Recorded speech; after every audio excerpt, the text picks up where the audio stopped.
Hey, what's good, y'all? It's Gabe Rosado. Welcome to another episode of Mi Gallo. Here with the champ, Undisputed. What's good, bro? How was your week, man? It was good, man. I had a good time this past weekend.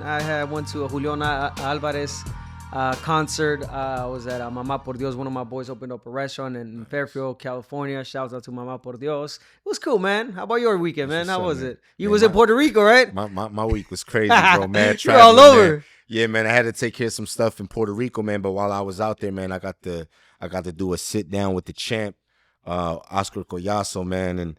Bro, it wasn't the same without you, dog. I was about to hit you up like, bro, you gotta pull up on me. I did feel some type of way when I saw you by yourself. I was like, yo, man, I need to be there. You gotta take me to Puerto Rico next time, man. No, we definitely gonna go, man. I'm setting something up. For us out there, man. But I got the Puerto Rican look already, bro. You got the Rico Suave look. You know what I mean? You got the Rico Suave. You good, bro? I mean, you just gotta learn how to dance a little bit of merengue. Yeah.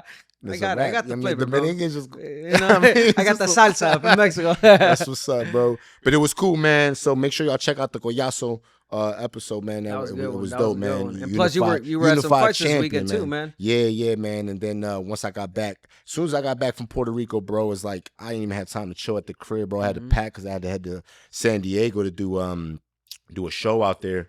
Fundora, Gabriela Fundora, man, she looked great, bro. You know what, bro? She's my new favorite female fighter, bro. I can see why. You know, I've been watching her since she's come up, right? And I see the adjustments, I see the growth, bro. She reminds me. Her stance is like Tito Trinidad. She's on that power stance, bro. Yeah, you know what I'm saying. She's locked in where you make a mistake, she's ripping shots, bro. Yeah. And her jab is so sharp, so crisp. You know what I mean? She destroyed Badillo. Badillo, yeah, exactly. Destroyed her, bro. Undefeated girl. Yeah. She was 19-0 at the time, I think. Yeah. Undefeated, destroyed Badillo, stopped her, knocked her down, knocked her out. Yo, and you're right about the stance about like Tito Trinidad, like how you comparing that and the powerful jab that Fundora has. I mean, she's so poised, so relaxed. Even before the fights, like she's just so calm. Like she knows what God gifted her with, you know, and that's talent, pure talent, brother. No, for sure. I mean, there's a female fighter that, you know, does not just possess volume, you know, high reach, power. I mean, she really is a full package. And that's what boxing, female boxing needs. Yeah. Entertainment, you know, because at the end of the day, sometimes, you know, people say that, you know, women boxing is a lot of slapping, you know, a lot of just punches that are not meant to, like when we watch a women's basketball, they shoot, but they be missing a lot. Oh man, buckets, bro. Yeah, you know, a lot of layups, but in boxing, it's like you want to see a little bit of action too. You know what I'm saying? A lot of pop, power. I think that's what we get from Fundora. For sure. One thing is right. So, bro, her technique is so good that you forget that it's a 2-minute round. Because usually, since it's a 2-minute round, you know, you have to kind of rush a little bit, and the pace of the fight is like too. It could be a little sloppy sometimes. Right. But she's so technical. The jab is so sharp. The body work, punches are so and clean. she picks her shots wisely.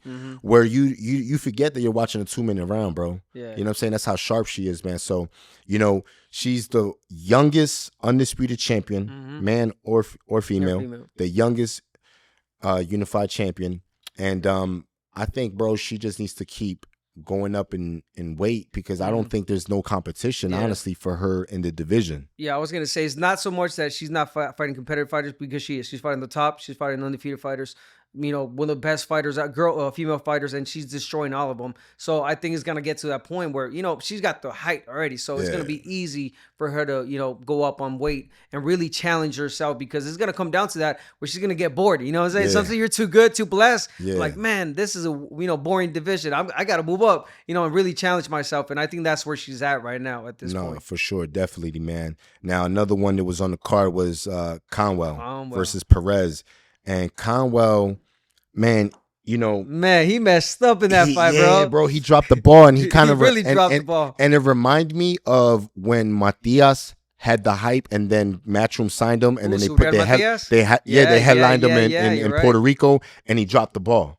You know what I'm saying? You know, now he's back on. Bro, he was in a perfect position. If he would have won that fight, you know what was going to happen for him. You know, perhaps a Virgil Ortiz, especially that weight class. No, for hot. sure. You know what I'm saying? But he dropped the ball. Yeah, Conwell, man, he definitely did, bro. It was like, you know, he was right there, like you said, to fight for a world title. He had to get past Perez. But, you know, Perez, bro, he was game. He was. Throwing combinations, doubling up the left hook to the body. And for me, what threw me off in the fight was Conwell kept dropping to Perez's left side. Okay. Constantly. And Perez picked up the rhythm and started doubling up the hook or hitting him with the straight right, because Perez had the height on him. Yeah. So when Conwell would drop over to the left side, you're short. You don't see that right hand coming from the top. Yeah. You're already there. Yeah. So it was like, you know, if you're going to drop to the right side, roll back to the left or completely or exit out. He was dropping to the right and staying got lazy. there. He gets it. Yeah, bro. Yeah. And it was disappointing, man, because I kind of had Conwell kind of, you know, the way I was speaking of him, I was saying like, yo, this is like, he's the type of guy no one wants to fight him. He has to be a mandatory in order for you to fight him. But then he puts on this kind of still performance. It was like, damn. So you don't think it was like him taking Perez slightly? It was just a game Perez that night that just took everything from Conwell? Bro, Perez threw combinations. And not only did he throw combinations, he was doubling up. And that's the smart thing, because when you double up, you switch the rhythm. So, you know, if you're throwing 1, 2, 3 over and over, eventually you pick up that rhythm. But he threw 1, 2, 2, 3, 3. You know what I'm saying? He was doubling. So he was changing the pace, going to the body, going up top. And you know what? He's not the fastest fighter, but you could tell he had pop in his shots. Yeah. You could tell that he had enough power where he had Conwell worried. Yeah, I watched a little bit of the fight, and I noticed that, you know, yeah, you're right. Every time that, you know, Conwell would lean to his left, you know, Perez had an answer for it. You know, the right. Once you see a fighter getting comfortable with doubling up on punches, he sees something already, bro. Yeah. Like, you know, you're going to take advantage of it. Boom, one is landing. Oh, guess what? The second one, third one is going to land. And that's what Perez, you know, got to a rhythm of, like, really just letting his punches go and, you know, doubling up on the punches. I saw that every time Conwell initiated an attack, he started off good, but then Perez had an answer twice as better as his, you know, meaning Leo come back with 2 or 3 punches more than Conwell. So, I mean, at the end of the day, it was just one of those fights where he just got outworked, you know, really outboxed by, you know, a superior fighter that night, Perez, unfortunately. Sure. And then Conwell, I mean, he had the name. He had the big name. He was in a great position. And now he's not. I mean, and my thing is this now. He was undefeated. And I feel like a fighter like him who really is not popular, doesn't have a big name, you can't lose. The loss is really going to hurt you. You know what I'm saying? And that was my next question to you. Where do you think Conwell is at right now? Really set himself back? Yeah, he did, man. He set himself back because, you know, it's like, you know, he's the guy that really no one wanted to fight. And obviously he's going to come back hungry and he's going to want to redeem himself. So I don't think he's going to come back looking like he did against Perez. I think he's really going to come back hungry.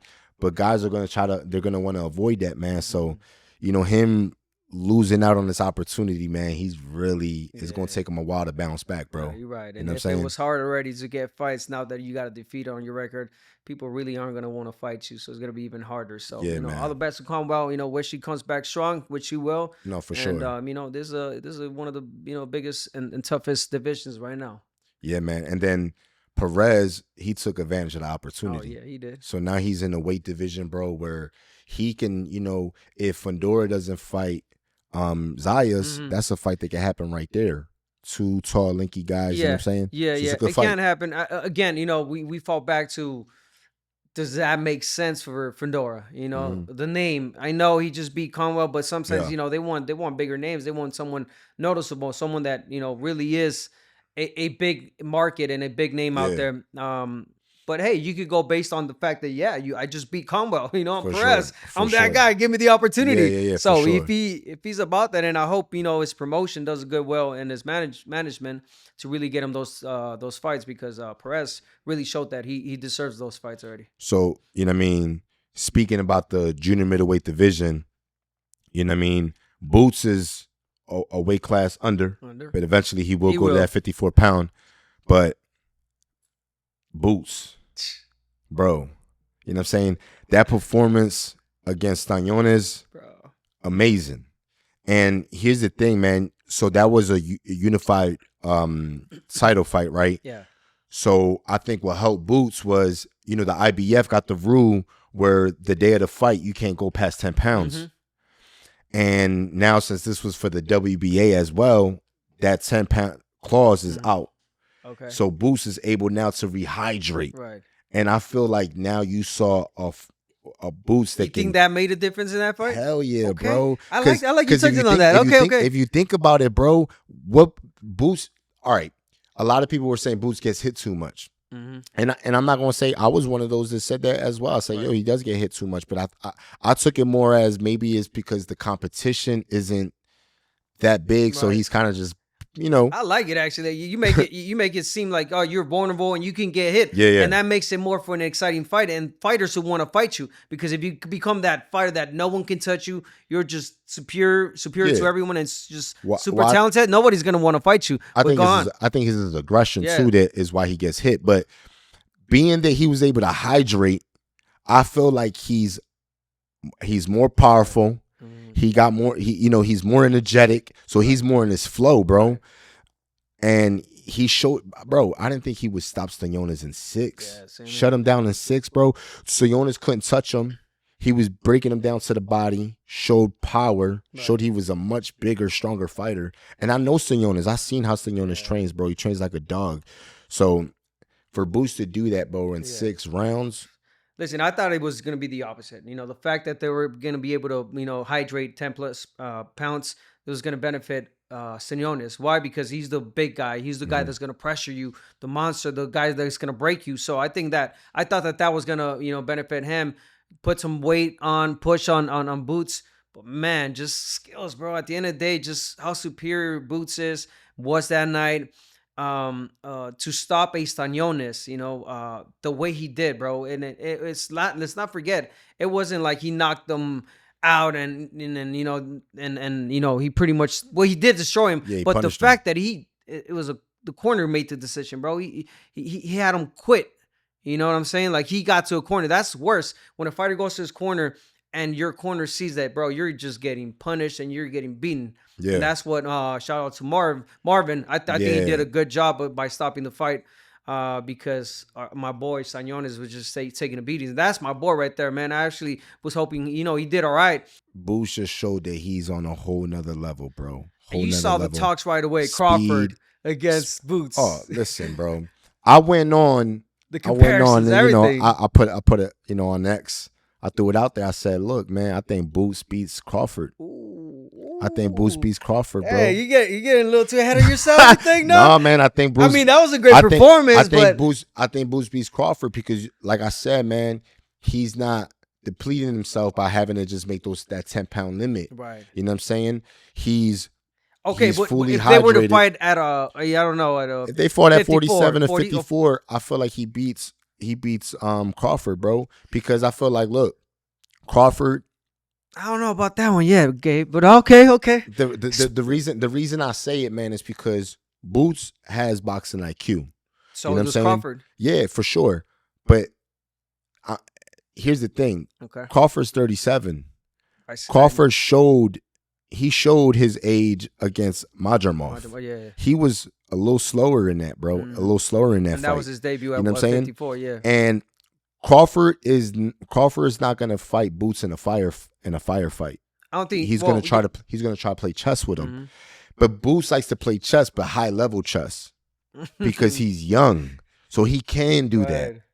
I feel like that pressure in that size, I think, has an advantage. Right. You know what I'm saying? And I think his activity, because, Crawford throws, 30 punches a round? Boots could throw 100 per round if he wants to. Okay. I feel like that Boots is able to land and throw those punches against a stationary fighter like Ennis. I'm sorry, like Stanionis. Yeah. Or any of these other fighters that he's faced that are just right there. But against a Crawford who is his IQ, like we keep talking about, is just at a whole different level. His movement, his footwork is just, at a different level. I don't think it's going to be the same volume. I think, it's going to come down to a chess match. Like you said, maybe, Boots might be a little bit higher, like you said, but I think the experience from Crawford is just better. I think Crawford is okay. Wait. I think go ahead. Yeah, I think Crawford has more experience. He's fought better fighters, and Crawford is right now. Yes, you mentioned the age, but if they were to fight within the next 2 years, I still pick Crawford to beat Ennis. I just think he's a better fighter. Boots is getting there, and he's there, but if they were to fight right now, superior wise, I think Crawford is. Yeah. So who has Crawford beat that's similar to Boots? And we can't say Spence. No, you can't, because he was I mean, the only comparison right now would be Spence, because that's so then, other than Spence, who? But that's always going to be the issue with him, because he's fought in the lower weight class, you know, and we could say like a Gamboa, smaller. That's what I'm saying. So we've never seen Crawford dominate anyone. So why are people thinking that he can beat a Canelo? I mean, you get me? Like I just feel like, you still have not fought those type of styles, but I feel like you are that talented, and I think Crawford has shown that. And Boots is there, and he is, but I think he gets. He's more hittable. I think he gets hit a lot more. He didn't get hit a lot in the last fight. Okay, against a slower Stanionis that just was looking for 1-2 punches. I mean, levels. You know what I'm saying? Different type of styles, different type of fights. I mean, and I think we could go on and forth. I pick Crawford to beat Boots if they were to fight within this year or next year. That's it. Other than that, Crawford is just going to be too old. And, he's going to he's not going to be the same, especially if he fights Canelo next. For sure. Yeah, this is a fight that, we're just kind of putting out there, because honestly, Crawford does want the Canelo fight. Yeah, no, and that's going to happen. That's what's going to end up happening. If the fight with Boots happens, like I said, man, I got Boots, man. I just think he's more live. I think he's kind of like Crawford, just more active. I think they're just I think they're similar fighters. Yeah, they both switch. I think you're right. Southpaw and orthodox. I think they're just alike, but Crawford is a little bit superior. Just this much. Yeah. But remember, this much can just can make a big difference. So that's where we at. No, I feel you. All right, man. At least keep talking about how the fight was stopped. Stanionis against Boots Ennis. I got a lot of phone calls actually, because I'm really close to Stanionis' camp. Yeah, they're all good friends. The manager, the sponsors, pretty much the whole circle right there. They're good friends, and they call me like, "Yo, Ab, what you think of the stoppage, man?" Some of us were really upset in the locker room because Marvin stopped the fight, and I said, "This is my friend." I told him like with all due respect, I thought that was the best decision he could have made. Yeah. You're trying to protect the fighter. It probably looked different there live, but on TV, brother, trust me, he was taking a beating. And let's not forget, is sometimes how you come back is how you got beaten. If you only took 6 rounds of punishment, good. You live to fight another day. And I think what people are going based on as well, Stanionis had a really good 5th round, brother. The 5th round, he was touching Boots. He really was touching him. He was landing some right hands, some left hooks. Like, he was doing work. But that 6th round, he was just... He took a punishment. He was just taking a beating. No, for sure, man. What's your take on that? Was that a good stoppage? I agree with the stoppage because I know Stanionis from Wildcard, and his trainer Marvin has been in my corner several times. Right. So when you know a fighter like Stanionis who's strong, who is used to dominating all the time, and then he's in a position where it's the other way around. Yeah. You know that he's so brave, he's not gonna quit. He gonna keep fighting. So what Marv did was he protected his fighter to fight another day. Yes. Because the problem is that the beating could be so bad where now your fighter becomes damaged goods. Yeah. You know what I'm saying? Because you can't let, as a trainer, you can't let your pride get to you. And because it's easy to be brave with another man's blood. Yeah, right. You know what I'm saying? And mainly the managers. Yeah. And it's super easy to do that. So my thing was the fact that Marv did that. Boots was dominating to a point where only getting stronger. You know, shots was coming past his face, and he's looking at the crowd. You know what I mean? He's showboating. Boots was in a rhythm where he pretty much could do whatever he wanted to do. Yeah. You know he wasn't because, again, I'm going back to the last Well, round. And the only reason why I think that round was like that is because Boots is the kind of fighter. He reminds me a little bit of like how I would be at that division when I fought at 154. Well, he's 47, but at 54, when you know you got a guy hurt and you know it's just a matter of time, you kind of step on the gas. And there's obviously, as you're active and you're more busy, you get hit with shots. And I think Boots was so in control where he didn't even care what was coming back at that point. So when he was getting hit, I just think it was just gimme shots. Yeah. Whereas like he's just in the midst of the fire. But again, I mean, taking shots like that. But that's what makes Boots. That's what makes Boots a star. Yeah, that's what makes him a star, bro. Yeah, you're right about that. That's what makes like. But you can lose rounds like that, and I think he lost that last round. I feel round. you. But what made Hagler fun? What made Hearns fun? What made Sugar Ray fun? What made Dudon fun? I'm not arguing. Yeah, no, I feel you. No, I feel you because what I'm saying is sometimes the audience they get so, the fans sometimes they get so critical on a fighter. Oh, he gets hit too much, but when a fighter is like a Rigadao and don't get hit at all, oh, he's boring. So you damned if you do, damned if you don't. Yeah. I think Boots is the type of fighter where if he really don't want to get hit, he won't get hit. But then now what you're gonna get is you're gonna get an older man style that's just kind of sitting back countering, and it will be boring. Yeah. So I think Boots, man, I think once he feels the guy's power, and he's like, oh, this guy can't hurt me. I think the whole reason with Stanionis, the stoppage, being controversial, mainly on like the crowd and some close people, management and all that being upset is that they know the fighter. And like you mentioned early on, Stanionis is a fighter that there's no quitting in him. There's no quitting. He would have kept going.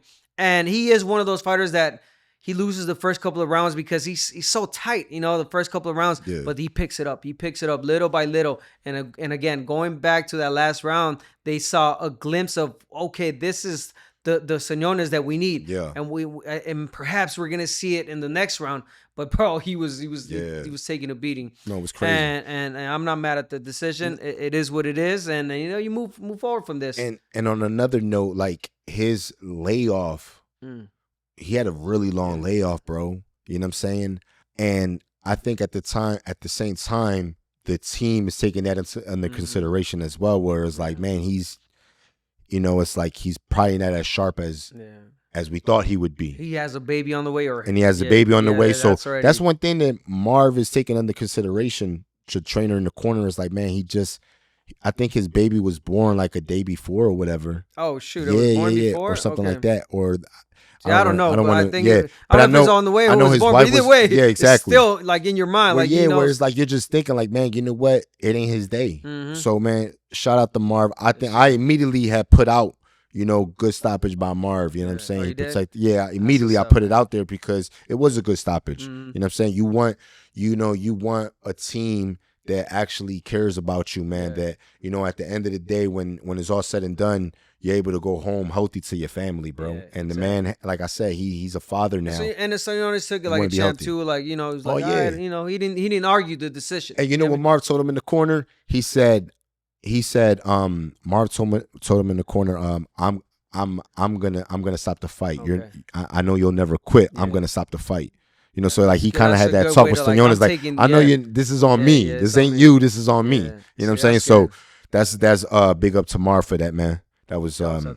But yeah, it was a dominant performance by Boots Ennis. Who do you think will beat Crawford? Not. Yeah. No, I'm telling you, man. Not yet. I think so, man. Not yet. Think so. He will. Right, not yet. Not yet. I think he will. No doubt. All right, mate. We got a big one in the UK. All right, mate. Yeah. So we got Conor Benn versus Eubank Jr. Yeah. It's big, man. It's big in the UK, man. And, obviously the beef starts from the fathers from back in the 90s who pretty much put the UK boxing on the map. You know what I'm saying? Two beasts, Benn and Eubank Sr. You know what I'm saying? And the beef trickles on to the kids, to the sons now, man. And you know it's real. The bad blood is real. They hate each other. The hate is real, bro. The hate is real, man. So, in the face-off, obviously, Eubank Jr. busts the egg upside Conor Benn's head. What you think of that? That was disrespectful. I think so. Yeah, funny and disrespectful. I ain't gonna lie, I laughed. Well, yeah. Well, I think the joke was that when Conor Benn had tested positive for something, I think he said it came from contaminated eggs or something like that, right? So that was the counter that Eubank came with. But the crazy thing is, man, that his father, Eubank, publicly said that his son is a disgrace. Damn. Bro, that's wild. How do you talk shit about your own son? That's your blood. That's your son. That's who's taking the legacy to a whole different level. You know what I'm saying? Yeah. Carrying your last name. I mean, and it's not the first time I hear. The father's been really vocal about how he dislikes his own son. Yeah, it's crazy. Yet he's still there. Man, I don't know how to feel about that. See, that's wild to me because. Well, first of all, he was upset because he said it's a disgrace that he didn't teach his son that. Why would you bust an egg in the face of another fighter? And I kind of feel him, but at the same time, why though? It's your son. It's your son, and I feel like you gotta back him up. You do that in the cut. Yeah, I feel like it's like Danny Garcia doing that, and his dad not backing him up. Yeah, but how awkward would that be? You know what I'm saying?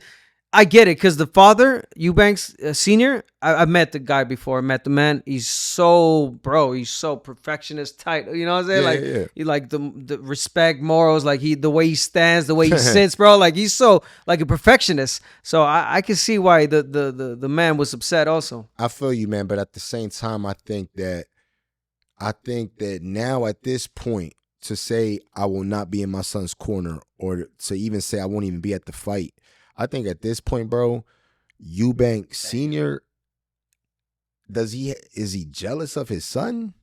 Because obviously he likes the limelight, and he has that charisma, and he has that swag. Damn. And it's like, you really hit it right there, bro. Hating on your son, because look, man, at the end of the day, I got kids. Yeah. You ain't never gonna catch me talking crazy about my kids in public. But there's maybe I'll call Abuelita. But there is such thing, problems. There's parents out there that they're jealous about their kid's success. Yeah. They're like, man, that could have been me, or that was me. Yeah. Or he can't be more famous than I am, or they want to be the center of attention. And I think that's where it's falling to. I think the dad wants to be the talk. He wants to be by him saying, I'm not going to be in his corner. Guess what? People are talking about the father now. All attention's on father's side right now. So why are you taking your son's spotlight? Exactly. And my thing is, like, to say something like that, I think at the end of the day, right, for Eubank Jr., that gotta hurt, bro. Of course. Because whether the relationship is solid or not solid with your dad, at the end of the day, it is your dad. You know what I'm saying? And I think, to hear your own father and probably what is the biggest fight of your career, and it is a huge fight in the UK. For your dad to be against you, man. Will that affect them in the fight? So, you know what I'm saying? Would that affect his psyche? You know what I'm saying? I think this is it can, and maybe it will. But if you're Eubank Jr., you got to be strong mentally, bro. You got to block everything off and be like, really take it in and be like, it's me against the world. Yeah. Plural. Literally, me against everyone, including my own, flesh, my blood, my father. Yeah. And that's the mentality he's got to come in with. F his father. I'm sorry, for saying that, but bro, you don't do that. You know what I'm saying? And if that's my dad saying that publicly to everyone that, hey, I'm not gonna work his corner no more. He's a disgrace, isn't that? Guess what, Dad? I don't want you. I don't want you in my corner. Yeah. I don't need you. I have not needed you in the last couple of years, because I've known that the relationship has not been. It's been off and on. Yeah, it's been bad. When it's like that, bro, when you have a toxic relationship, no matter if it's any type of relationship, it's bad. You got to cut it off. Yeah. Cut the cord, let it go. And I think that's what Junior needs to do right now. It's normal to have, like we all know, man, in family. Yeah, but happen. Not to that extent. No, that's what I'm saying. Gabe. No. What I'm saying is, with family, you might have a difference with your pop, or you might have a difference with one of your siblings. That's normal. Yeah. But I feel like there's a code. You never put family on blast. I don't care how crazy it is. You never put family on blast like Eubank Senior did and said, "Yo, you're a disgrace. I will not be in your," like, to talk like that about your son. That's crazy to me.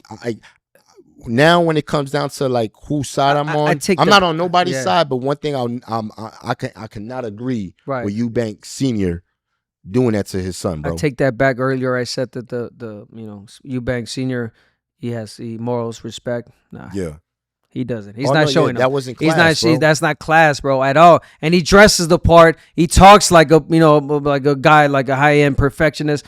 But bro, you're not showing it with your actions, and the way you're treating your son, bro. That's no way to treat a son. And your son, his son, I'm sure gives him a percentage. The son gives him money.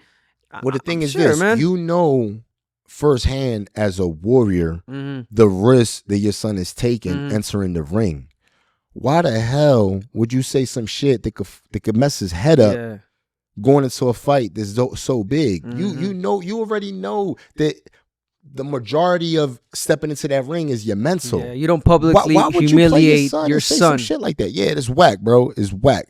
Eubank Senior is whack for that, cause you whack. You whack, man. Gabe said it, and I back him up too. I back you up too. Cause yo, you whack for that. I love my pops, bro, and then my pop. My pop wouldn't do me like that. But if my pop did something like that, what would he done? Your dad. I'm gonna say what my dad. My dad would have probably. If I would have done that, he would have said something. I'm not gonna lie. And it would have been private. He would have been like, at home, hey son, listen, that's not how I raised you.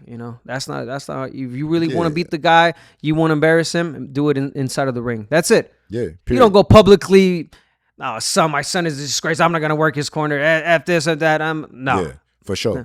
So now, I think the odds are favoring Eubank. Because he's obviously the bigger guy, the natural middleweight, and Conor Benn is moving up 2 weight classes. Yeah. Look, man, I'm rocking with Benn because that's my guy. Eubank Jr. now. I'm rocking. I'm mad. No, I'm rocking with Benn because that's my boy. That's my dog. You know what I mean? He speaks fluent Spanish because he's lived in Spain. Yeah. Okay. So that's my dog. I'm rocking with him. Oh, saludos, I feel like I feel like the stacks, the odds are stacked against him. Right. You know what I'm saying? Because he is fighting the bigger man. But I feel like now he does have an advantage because I feel like this is gonna affect Eubank's head. Eubank Jr., bro. Right. I really do. I think it's I favor Eubank Jr. because of the weight.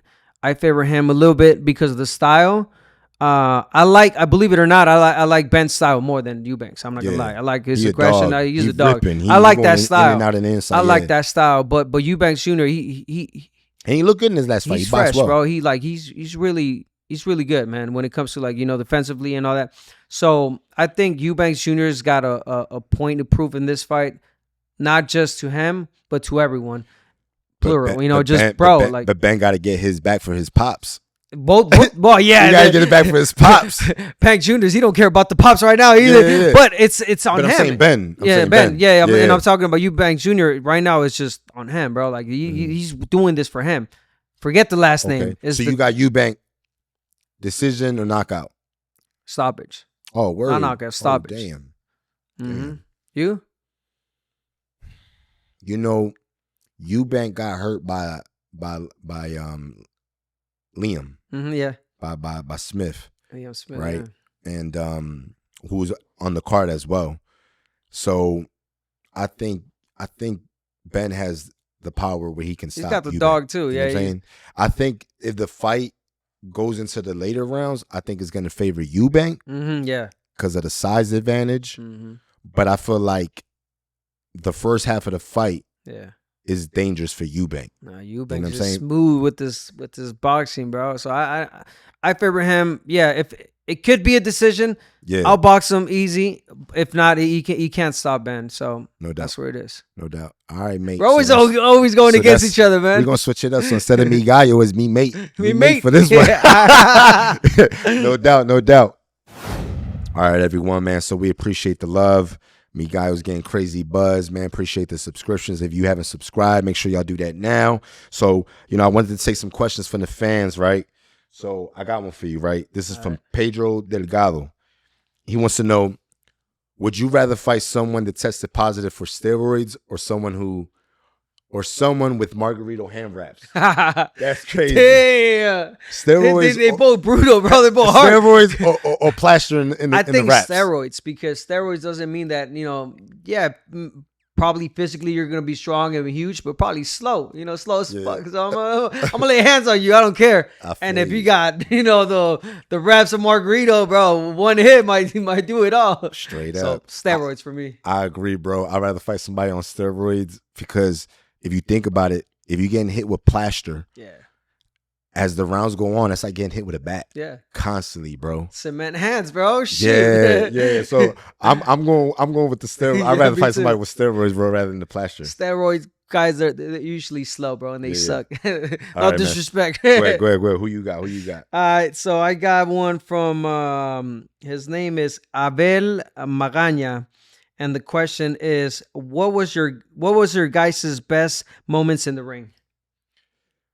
My best moment in the ring, I would say, was I made the top 10 on ESPN on Sports Center, knocking out Bektemir Malakuzev, man. So that Sports Center. I would say that was one of the highlights. That's dope for sure. How about you? For me, probably when I beat Victor Archinian. I fought Victor Archinian in the bantamweight tournament.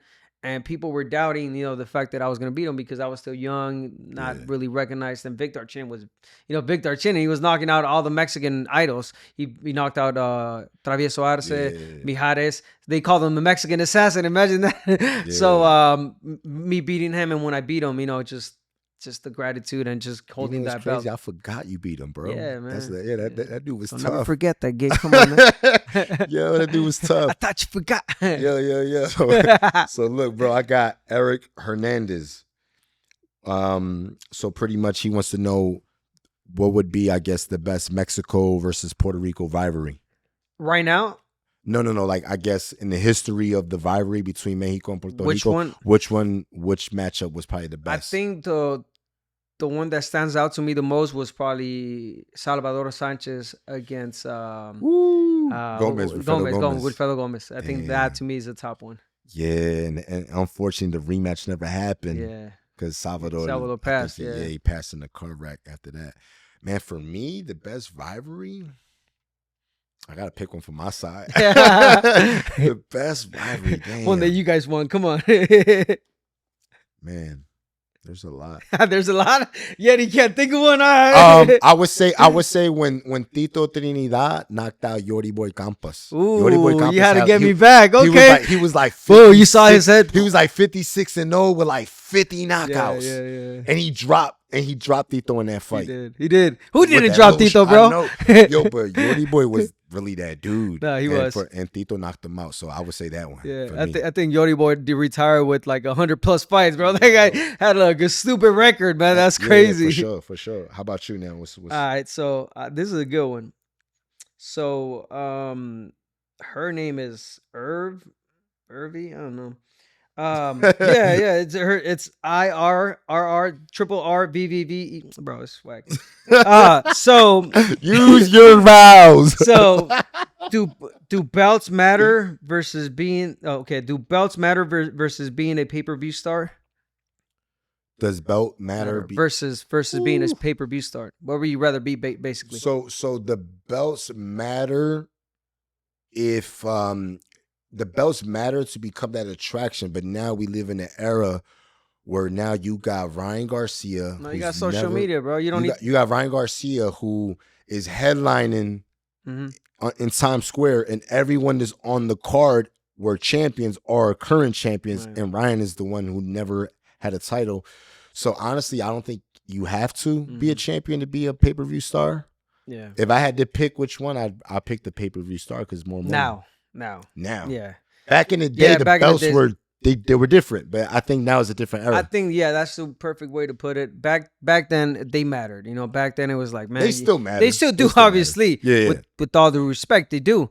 Yeah. When you become a professional boxer, all you think about is becoming a world champion and holding that belt, and not just one belt, but unified titles, having all of them, and the Ring magazine belt, like all of them. Yeah. So, but I think his question is, would you rather have the belts or be a pay-per-view star? But you said it perfectly. I think they come with it.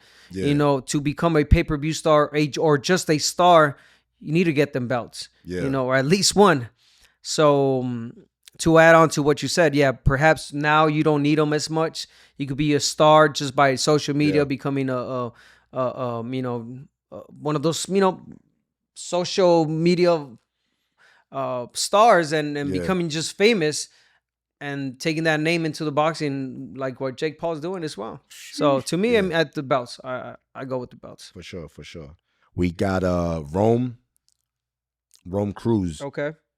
He wants to know, why doesn't Tank ever unify or fight anyone in the top in his weight class, top 10 in his weight class? I didn't hear. I saw a picture that kind of threw me off. Why doesn't Tank ever unify or fight the top 10 in his weight division? How come Tank never unifies or fights the top 10 in his weight class? Yeah. Dang. That's a question y'all got to ask the manager or the promoter, not me. But, damn. I don't know. I don't have an answer for that. I think he's tried to. I think, unfortunately, it's come down to certain companies not wanting to work with each other, promotions. But I think that's coming to an end. Yeah, I think that Tank, his next fight is against Roach. But after that, I think, God willing, he wins. If he wins, he needs a big name. He needs one of those big fighters. So to answer your question, pretty much, I don't have an answer for it. I don't know. Yeah. Why do you think? I mean, I think Tank is already like he's like I said. Don't say he don't need it because he needs it. It's almost for legacy, but it's almost like the Ryan effect where he's a pay-per-view star. He puts asses in seats, so it's like, why am I going to risk? No, I don't think maybe I'm thinking. Why I don't think it's that. But that's what it's my answer. I don't think it's that. But it's my answer. So as over here, so I'm thinking like for real. Tranquilo, papa. I think maybe it's just like, shoot, why risk what I'm doing right now? I could kind of pick and choose the guys I want to fight, and woo, you know what I'm saying? Which one you got? You got one? Slap. Me, I still remember. So basically, they asked me about what did I think about the whole judging system right now. What's happening with boxing? Really bad decisions. Who asked you that? Oh man, I gotta go back. But yeah, man, whoever it was, I'll shout him out. Shout him out, bro. I had a bunch of them, but I remember that one. So we gotta shout him out. We gotta answer it. You gotta answer that question. We gotta give them their props. We gotta give them their props. You gotta. What's the question? All right, and when I answer it, the question was, what you thought about, what you think about the whole judging system right now? Oh, okay. It's crazy because someone asked me something similar like that. Someone asked me something similar to that, bro. I wanted to see. His name is Edward Garcia. Shout out to Edward Garcia. So, Edward Garcia, yeah, man. So to the judging system, I think is kind of crazy. I think if fighters can be interviewed after a fight, and if there's a controversial decision, I feel like the judges need to give their reason on why they scored it that way, and we need to hold the judges accountable. Sit them down with an interview, live.